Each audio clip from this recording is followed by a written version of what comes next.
tema de hoje é Novo Mundo, é tão novo assim? Como é que esse novo mundo vai se configurar para as relações de trabalho, para as relações das empresas? E é isso que a gente traz hoje. Eu acho, Kátia, que a primeira grande mudança que esse novo mundo, que não é tão novo assim como você disse bem, traz, é a questão do home office, né?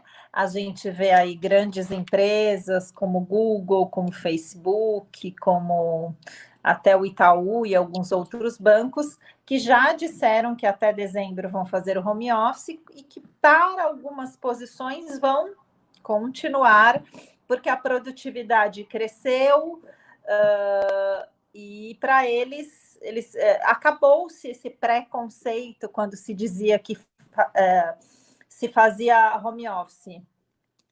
Então, isso eu acho que é o primeiro grande viés que mudou, né? A questão das empresas, as empresas e as pessoas como um todo encararem o home office. Mas isso é um posicionamento que a gente tem visto de algumas grandes empresas. Mas você, Alessandra, que atende médias empresas, você tem percebido essa mesma visão desses empresários, desses presidentes, desses diretores de empresas nesse perfil? Olá, gente. Bem, boa noite. Não, pelo contrário. Sim, o teletrabalho, como consta na CLT, é algo bem antigo, então não tem nada de novo. Na realidade, o que eu vejo de novo é olhar para algumas competências e olharmos para algumas habilidades com muito mais ênfase do que não era visto. Eu concordo com a Patrícia que algumas empresas, sim, entendem que esse é o melhor cenário, né? Porém, se a gente for colocar na prática para pequenas e médias empresas, eles ainda estão com muitas dúvidas, né? Porque geralmente as pequenas e médias empresas trabalham muito com a questão de comando e controle. Não é cultura, né? Não é cultura você dar tanto poder, vamos colocar assim, em todas as aspas, né, para um funcionário, para um profissional. Então, eu acredito que a gente ainda tem um caminho novo e bem longo para percorrer. Fato é que eles estão mais dispostos, alguns estão mais dispostos, com certeza, mas não dá para dizer que é a grande maioria. Eu tenho visto que mesmo algumas empresas grandes nacionais têm essa postura assim. Se eles não estão conseguindo observar, visualizar o funcionário na sua frente, né? Poder acioná-lo a qualquer momento para uma reunião presencial, ele se sente muito inseguro e acha que realmente as pessoas não estão produzindo, não estão entregando o máximo que podem, e ainda mais numa situação de crise como a que nós estamos vivendo, os empresários, eu imagino, eu tenho visto, eu tenho conversado com alguns, eles desejam que os seus funcionários entreguem ainda mais do que vem entregando desde então. Eu tenho essa visão e tenho tido essas informações. Como é que você acha, Patrícia, que isso vai acontecer? Como é que esses dois mundos, né? Quer dizer, na verdade, são três momentos. É o momento pré-pandemia, o momento pós-pandemia, com esses dois mundos. Algumas empresas visionárias, de gestão mais ampla, que têm enxergado esse novo movimento, e essas outras bem conservadoras. Como é que você vê isso? Então, eu vejo hoje, coincidentemente, Kátia, eu li uma matéria, depois é até importante a gente trazer esse dado, eu vou até abrir aqui, que mais de 59% das pessoas estão em home office. E elas estão num nível de esgotamento mental muito grande, inclusive por doenças como burnout, tem aumentado muito. E as empresas estão muito preocupadas com essa questão. Então, ao mesmo tempo que esse novo normal, quer dizer, foi imposto, claro que a gente está num momento de pandemia, onde todos os sentimentos são muito complexos, estão a gente não sabe como lidar, porque nunca passamos por esse tipo de situação, né? Fomos colocados, de repente, no home office, e tivemos que adaptar nossas casas e as nossas rotinas, mas esse dado é bem alarmante. É bem alarmante, e as empresas estão se preocupando bastante com isso, porque existe uma pressão muito da entrega, como você falou bem, de uma gestão que ainda não entende, que acha que o funcionário não está fazendo nada, e o funcionário se sente, faz 3 vezes mais e aí se esgota. Então, assim, essa equação ainda está muito distante. A gente precisa rever algumas coisas.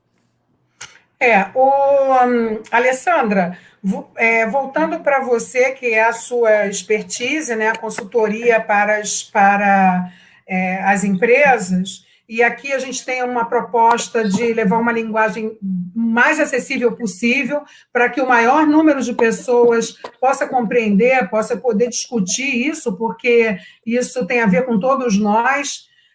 Algumas atividades, de fato, não podem ser exercidas em home office, mas muitas podem ser, e a gente percebe o seguinte, né, que há algumas pessoas, eu vi uma matéria dizendo o seguinte, que algumas pessoas estão muito preocupadas com essa questão, com essa visão do empregador, de que o home office é bom para a empresa, é benéfico para a empresa, porque as pessoas entregam ainda mais, e elas estão muito preocupadas por vários motivos. Alguns estão acordando e já trabalhando e vão dormir trabalhando, né? Não tem um espaço para nada. Não tem a convivência com os amigos. Não tem a possibilidade de sair de casa e poder mudar de ares, de ambiente, almoçar num lugar diferente, né? Então, todas as atividades que permeiam a saída do trabalho vão ser cerceadas com home office. Então, eu vi gente declarando que está em sofrimento com isso, né? Como é que você vê isso, Alessandra? Você que é uma pessoa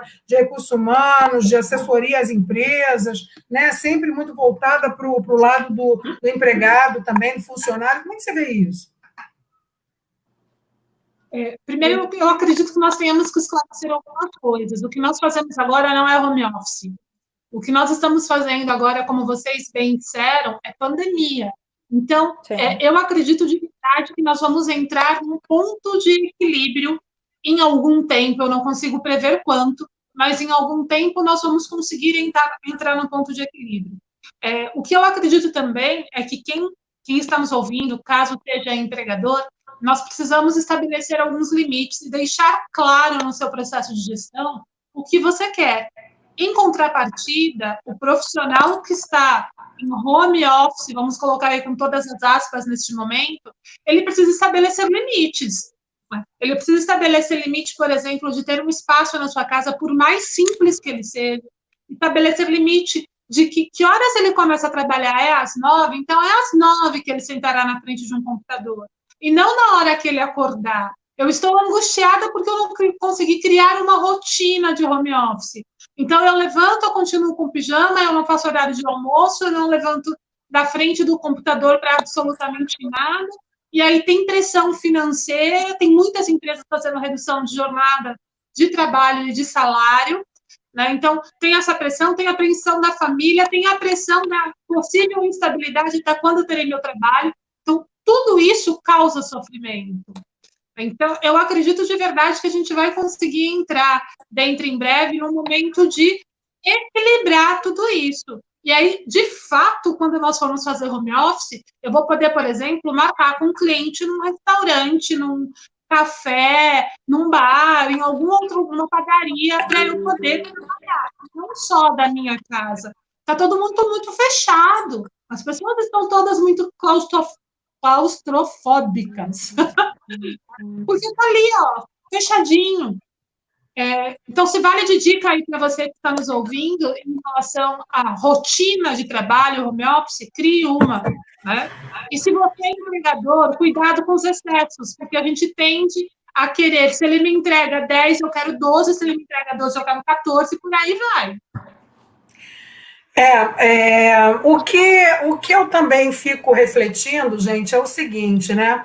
Se fala muito sobre qualidade, gestão, qualidade no trabalho, qualidade do ambiente de trabalho, da satisfação do profissional, cuidado humano, né? A questão de que nós somos humanos e que a gente precisa ser considerado, tratado e cuidado. Mas isso é muito lindo nos livros, né? Nas teorias de gestão e tal, mas na realidade, antes desse momento que a gente está vivendo, isso não era um fato.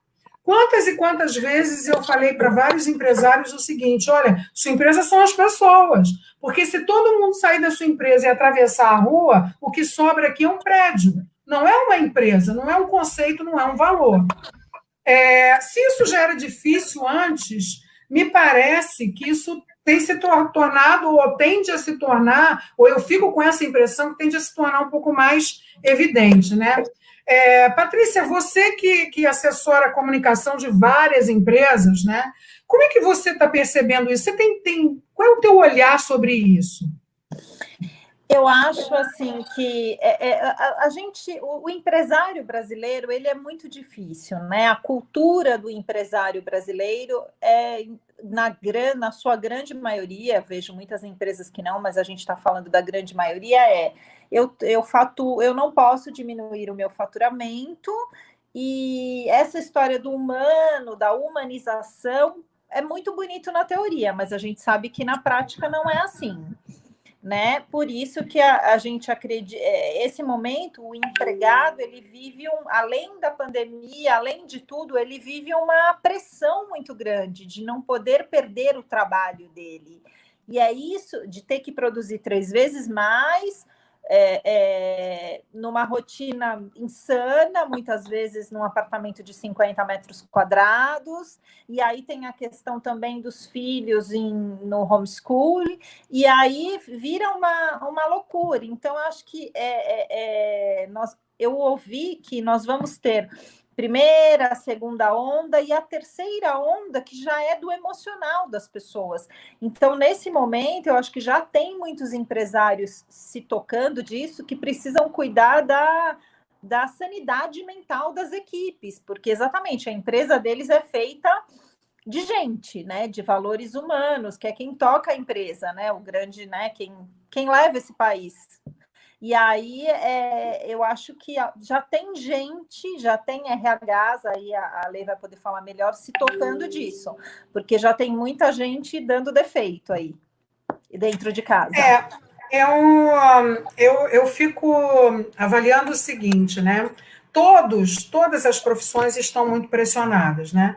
As profissões que saíram para trabalhar, que necessariamente têm que sair para trabalhar, como médicos, serviços essenciais, né? Limpeza, lixeiros, pessoas que são responsáveis pela manutenção da cidade em si, da estrutura, do aparato da cidade, elas estão sendo obrigadas a sair e estão vivendo numa situação limítrofe, né? Com medo do contágio, da contaminação, de adoecerem e tal.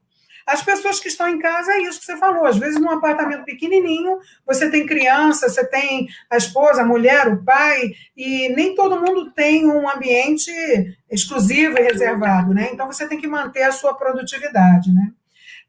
Para você, Alessandra, me diz uma coisa, as pessoas realmente, e eu tenho conversado isso com muita gente, elas estão adoecendo, normal, né? Porque se elas não adoecem da Covid, elas estão adoecendo do medo da Covid, do medo de perder o emprego, do medo da crise, de tudo mais que vem aí. Então, assim, você acha, pelo que você percebe, né? Eu acho que as grandes empresas têm uma possibilidade muito maior de terem esse olhar. Você acha que as médias e pequenas empresas, elas têm esse olhar? Elas estão preocupadas com isso, que o funcionário vai voltar, no mínimo, fragilizado? Eu tenho vários clientes que sim, têm essa visão, mas infelizmente a maioria não. O que eu acredito de verdade é que o nosso corpo de gestão das empresas, eles precisam entender que as pessoas estão adoecendo, né? E que se eles continuarem com o mesmo modelo de gestão, não importa se eu tenho 1 ou 20 pessoas trabalhando para mim, eu vou continuar tendo os mesmos problemas. Daí chega uma situação que é limite humano, né? Eu preciso trabalhar, eu tenho contas para pagar, mas eu não aguento mais, né? Então, quando isso acontecer, vai ficar muito caro para o empresário, principalmente para o pequeno e médio empresário, porque o Brasil é o país com uma carga tributária muito alta. Ser um empregador hoje custa muito caro no sistema normal pela CLT. Então, ou a gente começa a reverter algumas situações, ou nós vamos ter muitos empresários tendo problemas financeiros com essa questão de contrata e demite, porque eu estou olhando para cargos e funções e não para pessoas. Então, fica um alerta aí para vocês, galera. Tomem cuidado, eu tenho que olhar. E, olha, não estou fazendo aqui o que muita gente faz, quer dizer, fecha os olhos para tudo que seus profissionais fazem. Não é isso. É só um alerta de que a minha comunicação tem que ser muito mais clara, que o meu desejo, os meus pedidos precisam ser muito mais claros e que, principalmente, os acordos que forem feitos precisam ser cumpridos. Nessa coisa de que eu falo hoje e amanhã eu desfalo porque eu tenho uma outra pessoa que pode ocupar o lugar, eu acredito que não seja nem ético, né? Sim. Tem uma questão, isso que você falou, Alessandra, tem muita propriedade, porque eu já ouvi empresários, até de empresas relativamente grandes no país, dizerem o seguinte texto: bom, a minha empresa está em crise, eu preciso salvar essa empresa, eu estou dando sangue, né, porque eu estou perdendo a empresa, então eu preciso que todo mundo também dê o sangue por ela. E se você não me oferecer isso, se você também não der a sua parcela de contribuição, sinto muito, porque o mercado vai estar cheio de gente desempregada, eu vou contratar alguém por metade do seu salário.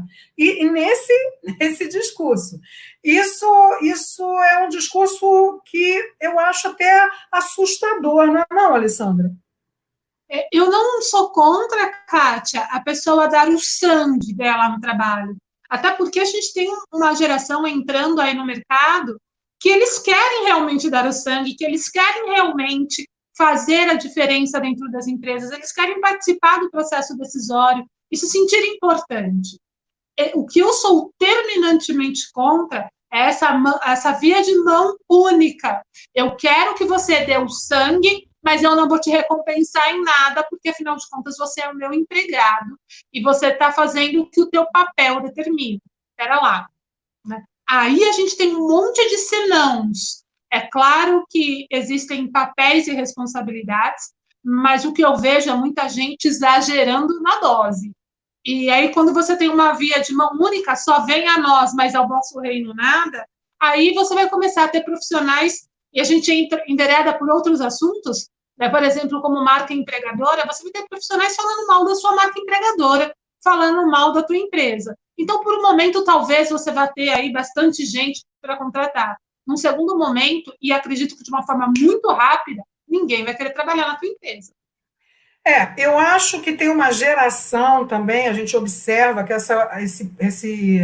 esse profissional mais jovem, ele vem com um equilíbrio muito grande de comprometimento com a vida dele. Ele realmente quer oferecer muito, ele quer fazer a diferença, mas ele vem dando muito valor para a sua própria vida, né? Para a sua vida pessoal. Ele quer ter prazer na sua vida pessoal também.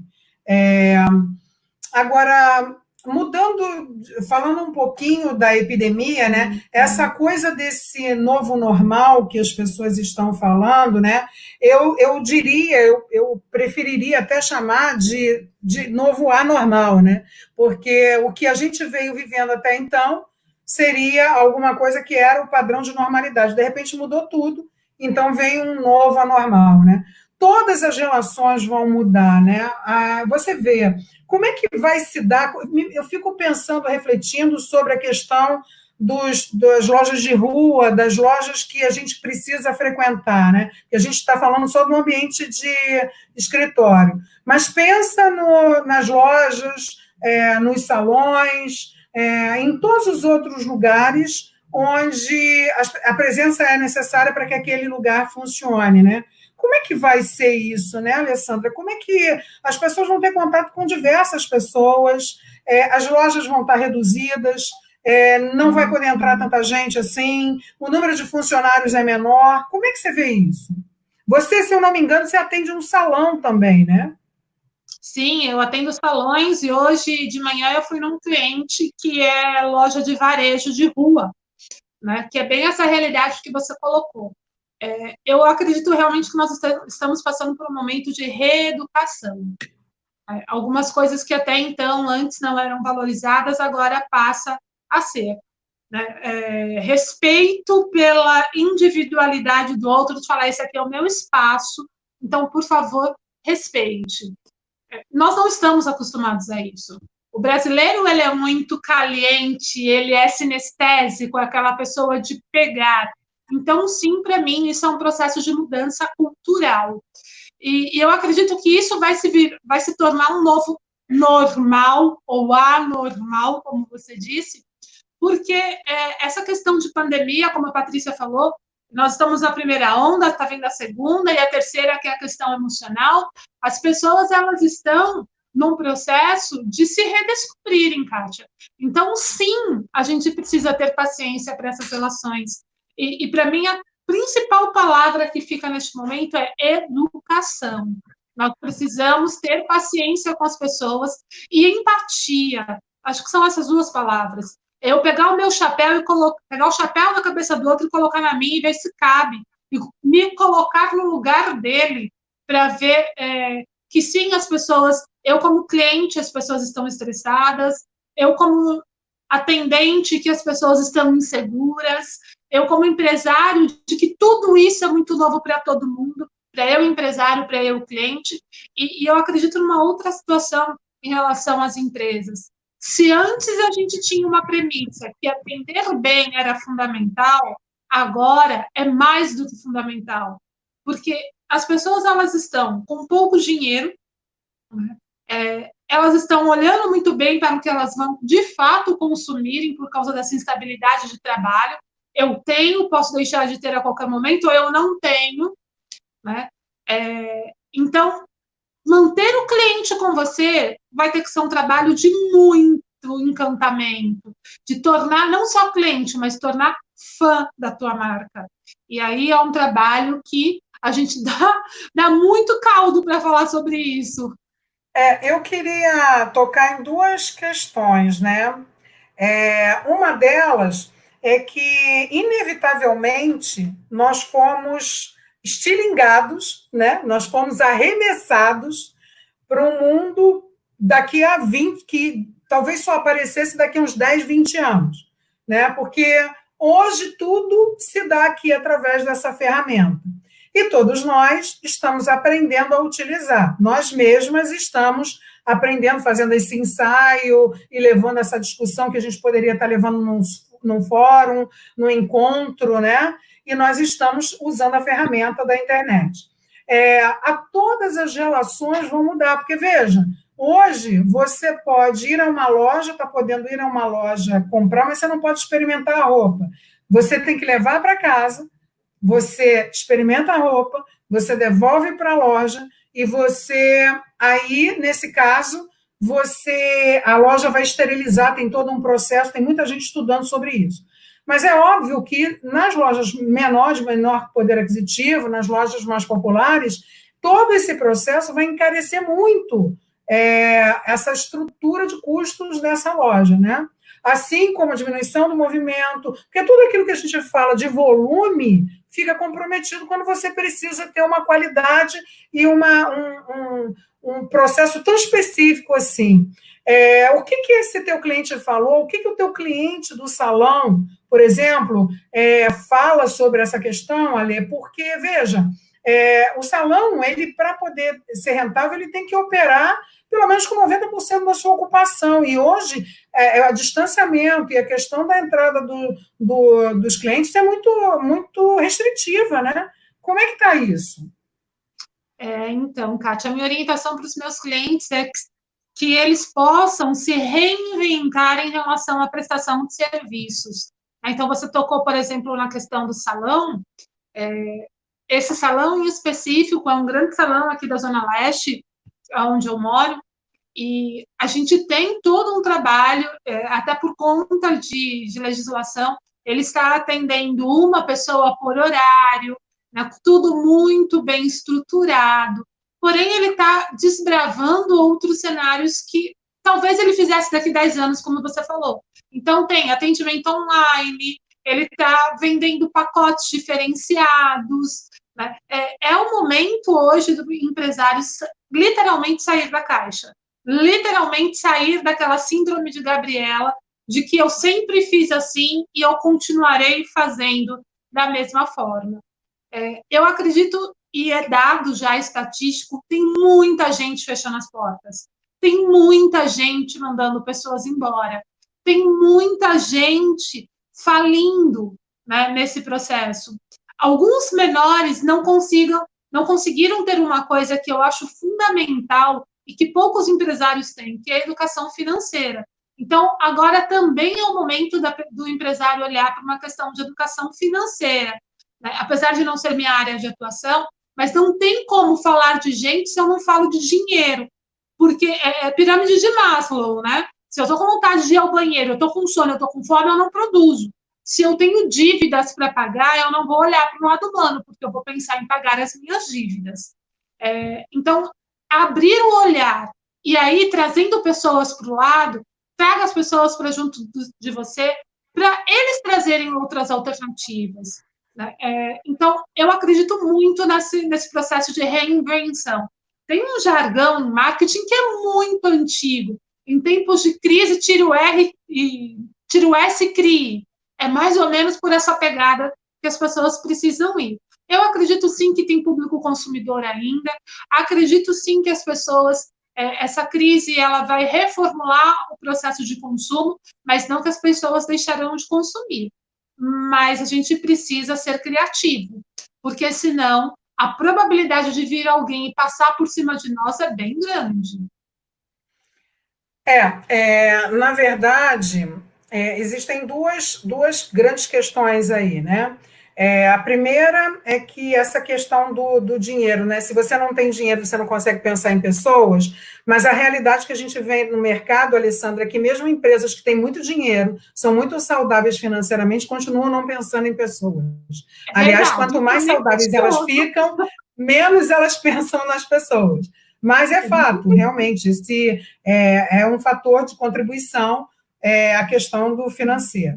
Mas o que a gente percebe é o seguinte, por exemplo, é um dado. Hoje eu estava conversando com o pessoal do sindicato, já tem cerca de 30% dos salões já fecharam as portas, porque eles não puderam resistir, e diante das exigências que o Ministério da Saúde tem feito, e não vem aí nenhuma crítica para a segurança de todos, eles não vão conseguir faturar o suficiente para compensar o que passou e arcar com as despesas, né? Porque para poder reabrir esse salão, eles vão ter que ter cumprir uma série de exigências, desde a utilização de máscara, escudo facial, touca, máscara para cliente descartável, paramento, né, que é a cobertura, esterilização na entrada, esterilização de escovas. Eles vão ter que cumprir à risca uma série de coisas, distância de 2 metros entre um cliente e outro, número de clientes por metro quadrado. Então, isso vai aumentar muito a despesa deles, muito, e, ao mesmo tempo, diminuir muito o faturamento deles, né? Então, de fato, eles terão que ser muito criativos, mas é claro que a gente sabe que 2 realidades acontecerão. Uma serão os salões que cumprirão isso, porque eles são renomados, estão em vias de acesso, têm um nome a zelar, eles vão ter que cumprir isso e vão ter que ser muito criativos, como esse salão, que é o maior da sua região. Mas existem milhares de outros salões pequenos que, mesmo durante a epidemia, e eu sei disso, estão atendendo de forma clandestina, sem nenhum desses cuidados, né? O máximo que eles fazem é usar a máscara e o álcool na recepção, mas não estão atendendo as normas que foram preconizadas pelo Ministério da Saúde, né? Até porque não está nem autorizada a abertura, mas eles estão funcionando mesmo assim. Então, assim, é uma realidade que a gente vai ter que enfrentar, né? Eu acho que esse novo normal que a gente vem falando, né, virá cheio de anormalidades. O que você acha, Alessandra? Concordo, Kátia. Concordo com você em vários pontos. Primeiro, da questão de que as empresas nem sempre investem em pessoas.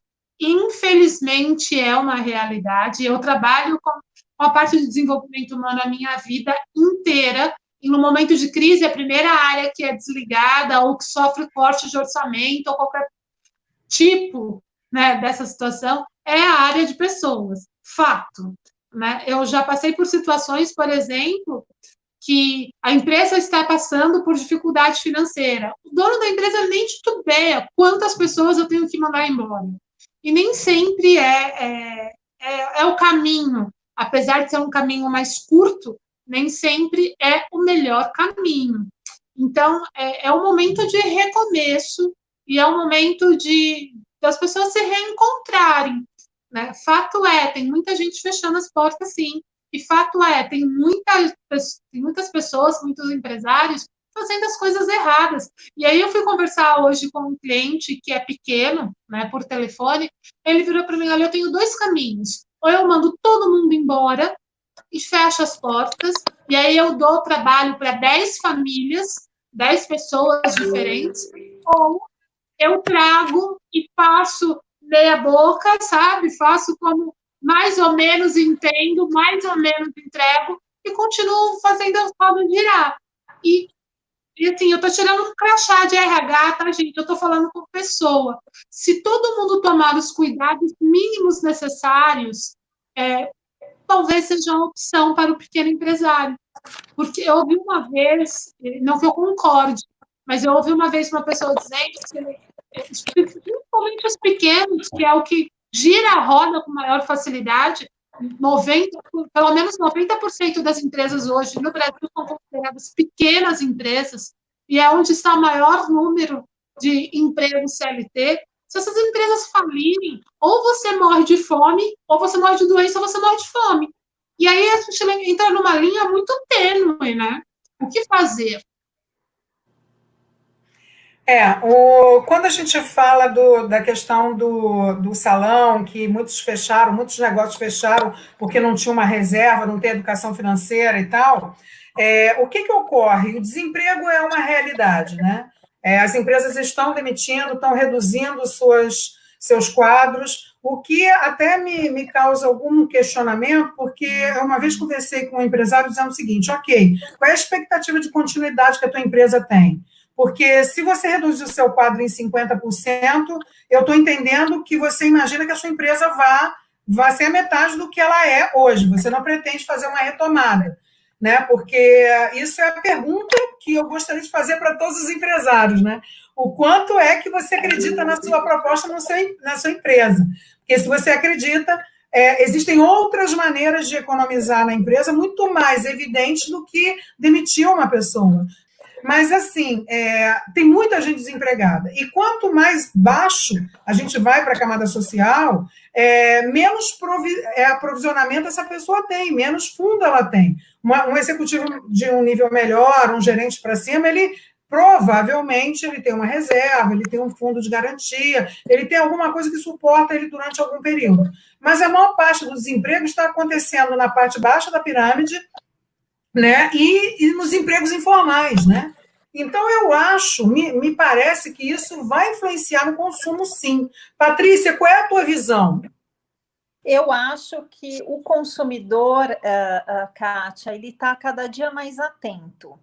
E essa pandemia fez também as empresas repensarem a sua comunicação, se reposicionarem, e o consumidor prestou muita atenção nas marcas nessa pandemia. Então, eu vejo um consumo muito mais de produtos que tenham um propósito por trás, do produto que tem um engajamento, do produto que tem um projeto social por trás, e muitos empresários já sacaram isso, mas também o consumidor sabe quando aquilo é só um discurso marqueteiro e quando aquilo não, aquilo realmente foi criado e tem um projeto incrível atrás e vai ajudar a gente, tem propósito. Então, cada dia mais as marcas elas estão entendendo o poder, que elas precisam se comunicar, que elas precisam investir na comunicação,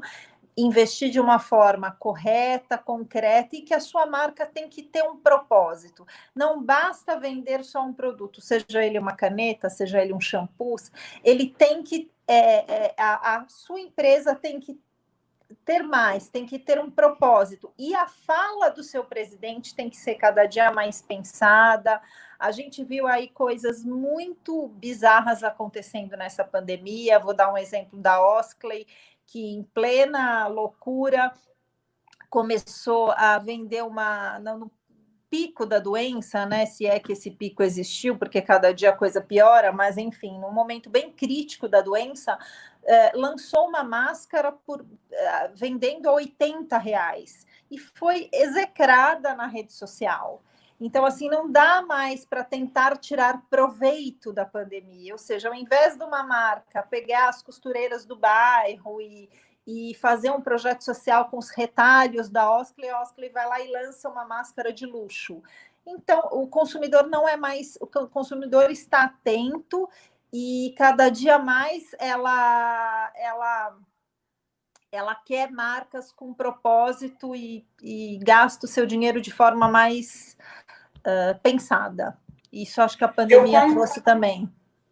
Eu concordo com você, Patrícia, mas isso quando a gente está falando de um consumidor que tem ainda minimamente o seu poder aquisitivo preservado. Sim. Quando a gente fala dessa maioria que está desempregada, são pessoas que estão sobrevivendo.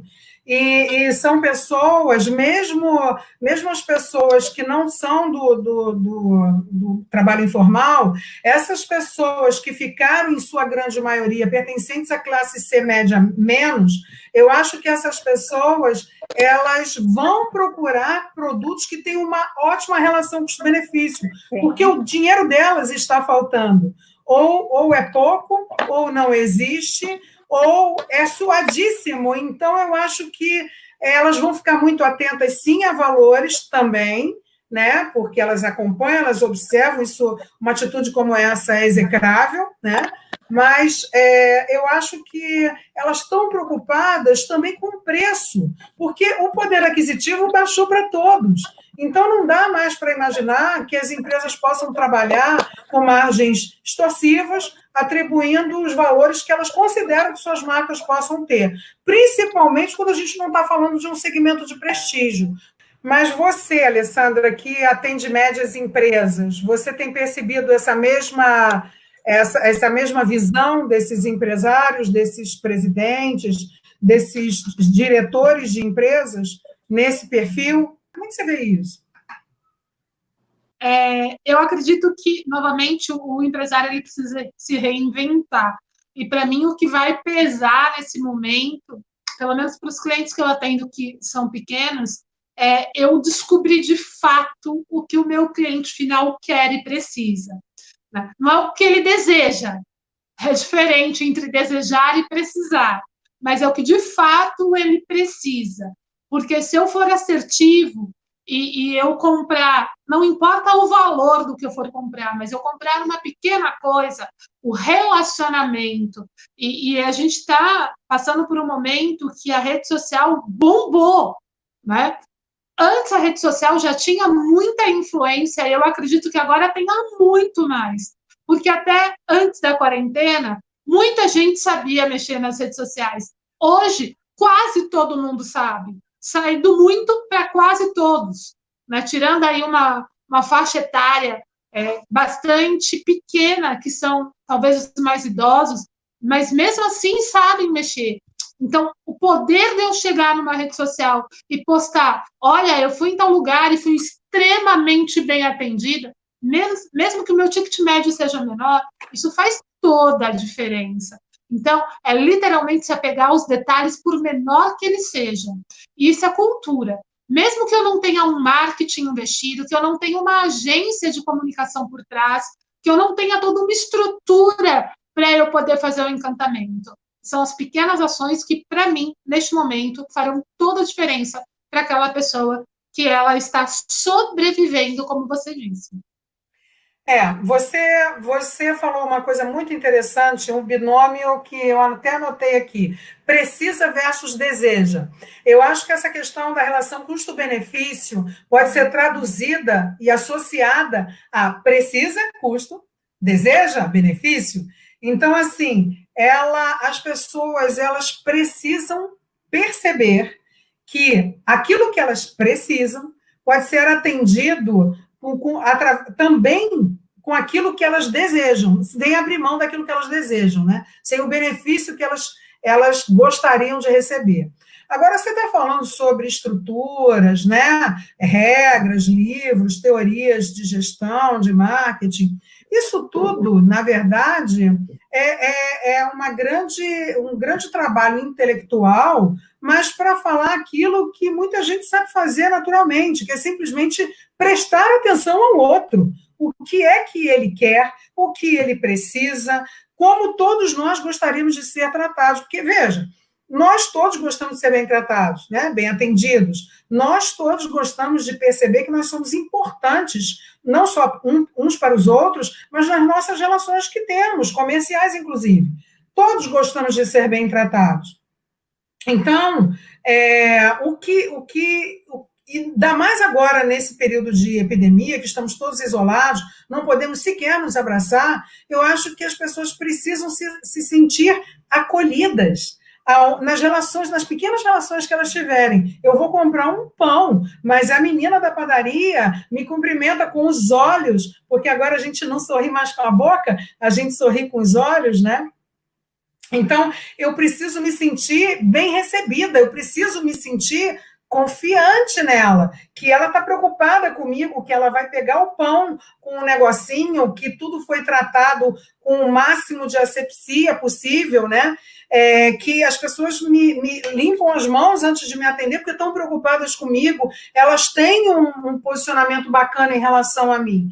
Então, assim, isso, se a gente lembrar, as mercearias, o seu José da padaria, o seu João do açougue, antigamente, sabiam muito bem, porque conheciam todos pelo nome, inclusive, né? Então, eu acho que é uma relação mais humana, não é nem técnica, é humana ali. Eu concordo com tudo que você disse, Kátia. E o que me deixa muito entristecida é que, até bem pouco tempo, eu via de muitos empresários dizendo: quem depende de mim é o cliente, não sou eu que dependo do cliente. E agora parece que várias pessoas e vários empresários estão tomando consciência que a empresa ela só existe para servir a alguém. Então, o papel da empresa, seja ela qual for, qual tamanho for, qual segmento for. É verdade. Eu acho que, assim, a gente vem aí, tem um contraponto também, né, que é uma coisa em oposição à outra que eu vejo, né? Que eu queria até retomar esse assunto de que a modernidade já chegou muito rápido, né? Mas eu vou voltar a isso daqui a pouco. Eu quero pegar um outro ponto, né? A modernidade chegou muito rápido, mas o que esse novo momento, né? Essa virada, isso tudo que aconteceu, porque quem poderia imaginar se em dezembro, no Natal, nós estivéssemos conversando que daqui a 3 meses todo mundo ia andar na rua mascarado? A gente ia rir, né? A gente não ia acreditar numa coisa dessas, né? Porque parece filme de ficção científica, todo mundo trancado dentro de casa, enfim. Mas essa coisa toda nova tem trazido um novo momento, e aí sim eu acredito que é num resgate, que não tem nada de novo, né? Mas é um resgate de relações, de cuidados uns com os outros, né? Porque mesmo usando a ferramenta da modernidade, os telefones, os WhatsApps, os vídeos, a gente precisa ter o cuidado de olhar para o outro com muito afeto, com muito carinho, porque estamos sozinhos, estamos isolados. Mesmo quem está em casa com família, e a gente que não estava habituado, olha que momento, Alê, porque as pessoas não estavam habituadas a conviver o dia inteiro com seus filhos e com seu marido, por exemplo. Então, teve que desenvolver, para poder acontecer isso, um olhar mais generoso com o outro, porque agora são 24 horas, né? E a gente, quando fala com o outro, a gente também tem preocupação. A gente tem preocupação de dar um oi para um amigo, para perguntar como ele está. E as pessoas que estão sozinhas em casa também, trabalhando sozinhas, sem poder ter um convívio, né? Então, a gente vai precisar, eu acho, sim, ter esse resgate do humano, né? Do olhar para o outro, né? De olhar e prestar atenção no seu cliente, prestar atenção no seu colega de trabalho, prestar atenção no seu parceiro comercial e tratá-lo com muito carinho, com muito respeito, né? O que você me diz disso, Alê? Eu concordo, Kátia, mas tem uma outra situação que a gente não falou e que eu acho que é importante ressaltar aqui, que além de prestar atenção no outro, eu também preciso prestar atenção em mim. Porque, olha, eu estou olhando para o que a Kátia precisa, o que a Patrícia precisa, mas eu também preciso olhar para mim e entender o que eu preciso e o que eu preciso deixar de fazer para que essa relação ela se torne respeitosa e gere todo esse encantamento que nós estamos falando. E não quero entrar aqui no tecniquez, não, mas tem duas palavrinhas que estão muito em voga ultimamente, que é a inteligência emocional. Eu conseguir olhar para dentro de mim e entender quem eu sou de verdade e o que eu estou fazendo para o outro para possibilitar essas relações humanas ou o que eu estou fazendo para prejudicar essas relações humanas. Né? E tudo bem, a vida é feita de escolhas. Né? Se eu consigo me analisar e entendo que da forma que eu estou hoje está bem, mesmo que para isso o meu relacionamento com os outros não seja o mais adequado, ok. Agora, eu também preciso entender se o que eu estou fazendo não está legal, eu entendo como não estando bacana, quais são os comportamentos que eu preciso mudar. A mudança não é só no outro, começa por nós. Eu queria abordar um tema, Lê, que a gente falou logo no começo, mas que a gente não explorou. Eu queria explorar um pouco mais isso com você, né? Eu estou olhando aqui, que eu estou com o meu caderninho aqui, a gente vai conversando, eu vou ouvindo e vou anotando coisas, né? E também as pessoas vão comentando no chat do YouTube, eu vou anotando para depois trazer, né? Essa coisa da modernidade, né? Que chegou assim e caiu no nosso colo porque não houve opção, né? A gente mesmo está aprendendo com essas coisas todas, com as videoconferências, a gente está fazendo essas lives, essa discussão, e, obviamente, né, aparece fundo disso, eu vi casos que a pessoa chegou, a mulher estava de calcinha, isso sutiã apareceu lá atrás, a criança veio, o outro, tem gente que está fazendo live com criança no colo, o cachorro late, o gato sobe aqui no meu colo, então, é isso, é a vida de verdade, né? Não tem muito espaço para isso. Mas, fora isso, além de aprender esses novos protocolos, né, que também são interessantes, porque trazem uma humanização, tem aprender a ferramenta. E quando a gente fala, né, das pessoas de menor poder aquisitivo, né, que vivem uma situação mais limítrofe, isso é mais complexo para elas, né? Você vê mesmo, né, no ensino à distância, que está sendo discutido aí essa decisão do Ministério da Saúde, da Educação, de aceitar como válido o número de horas das aulas virtuais. Está tendo um questionamento que diz o seguinte: tudo bem, mas de uma turma de 30, só 10 conseguem acompanhar, porque os outros têm dificuldade, não têm acesso à internet, não têm acesso à ferramenta. E mesmo para a gente está sendo difícil, né, aprender. A gente está hoje na nossa primeira live aprendendo, rindo, cai uma, entra outra, enfim, e aí vai, né? Então, assim, como é que você vê isso, né? Porque as empresas vão precisar e as pessoas também, né? Você acha que as empresas estarão disponíveis para exercer esse papel de ajudar as pessoas a dominarem as ferramentas? Você acha que as pessoas vão ter que procurar por conta própria? Você acha que... Como é que você vê? Você acha que o governo deveria investir mais nisso? As entidades? Me fala. Eu acredito que o ser humano, independente de pandemia ou não, tem uma característica muito forte de terceirizar responsabilidades. Mas pegar uma responsabilidade que é minha e falar, olha, mas o outro não fez por mim ou para mim. Então, sim, eu acredito que a responsabilidade de se manter empregável e de se manter atualizado é da pessoa. É claro que, se a gente for falar politicamente correto, sim, a gente tem uma grande parcela da população que mal tem como se alimentar, quanto mais ter condição de estudar e ter uma educação diferenciada.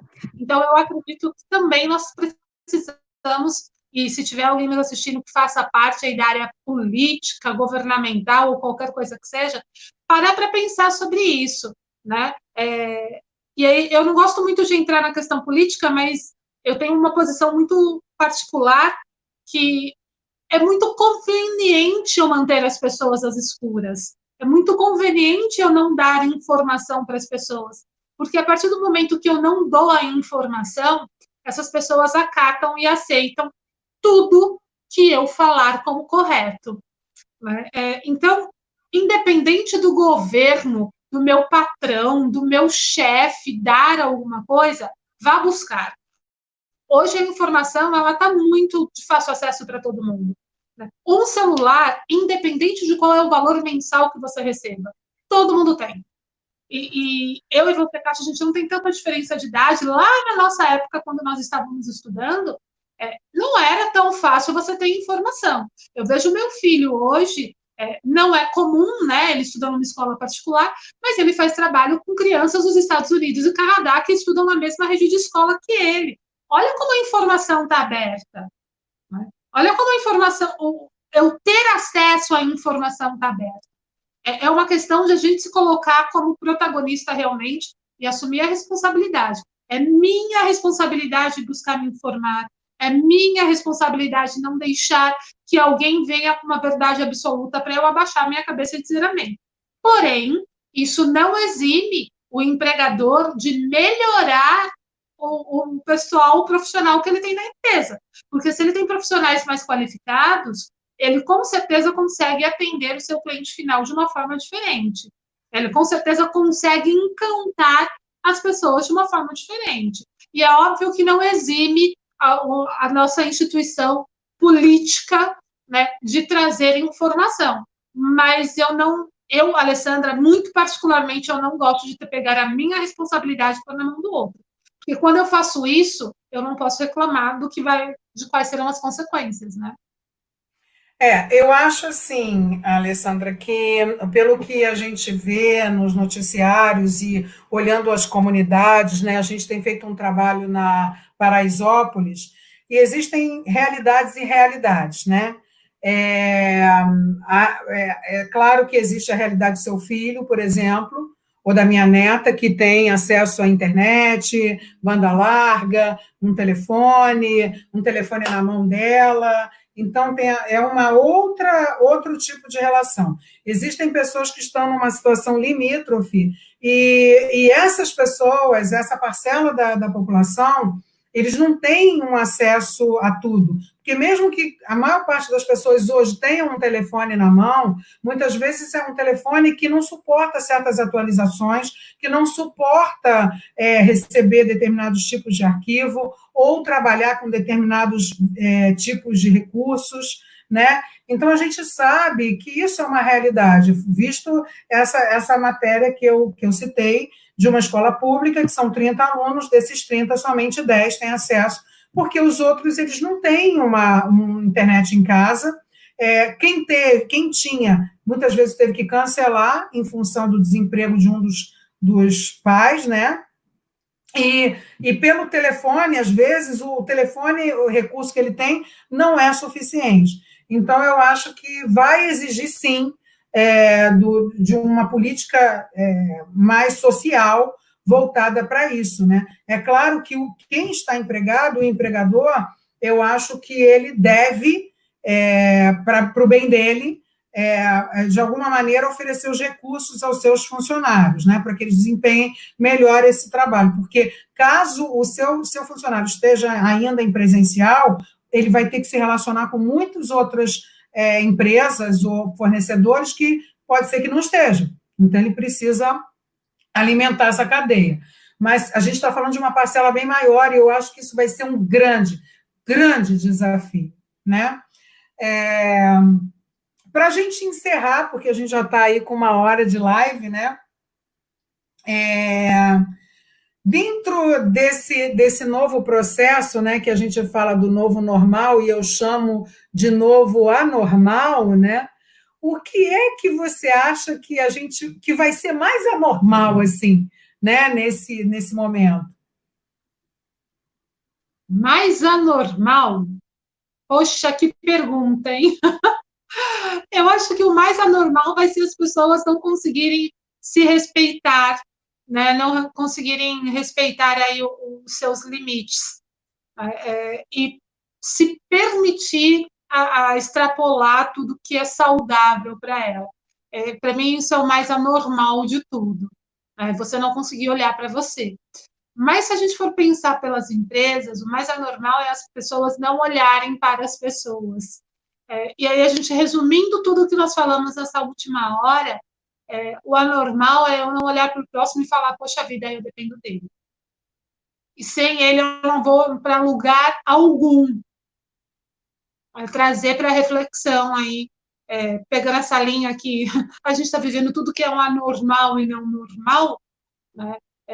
E eu acredito realmente que esse novo normal, esse jargão de marketing que pegou muito forte, não é um novo, isso já existe há muito tempo.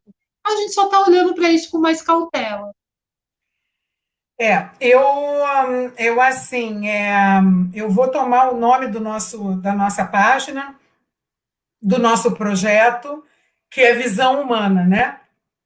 A gente, quando nós três sentamos para pensar sobre isso, para pensar sobre aquilo que a gente gostaria de levar, né, de que contribuição a gente gostaria de dar, a gente pensou que a gente gostaria que a gente pudesse levar uma visão humana para as relações, né?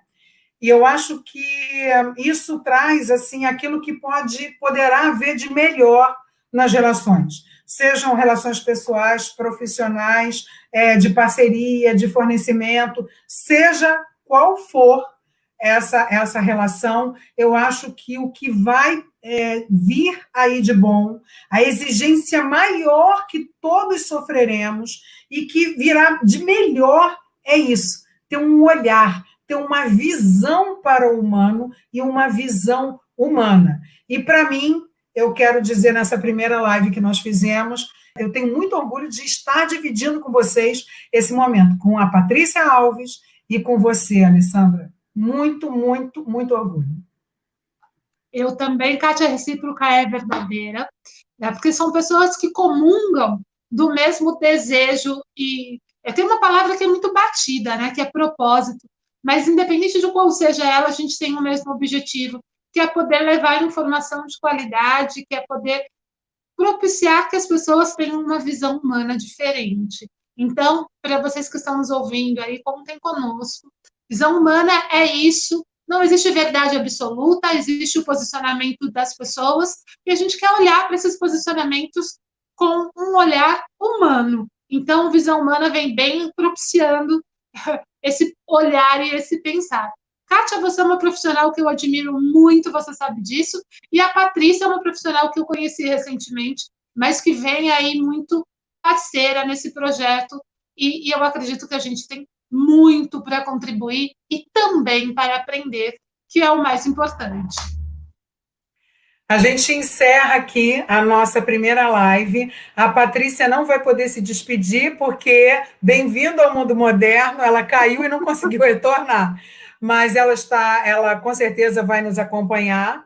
E até a nossa próxima live, daqui a uma semana, nós voltaremos com um novo tema. E o tema é a mulher nesse momento. Então, daqui a uma semana estaremos com vocês de novo. Muito obrigada e olhem para a gente com muito, muito amor, porque foi a nossa primeira live. Obrigada, gente.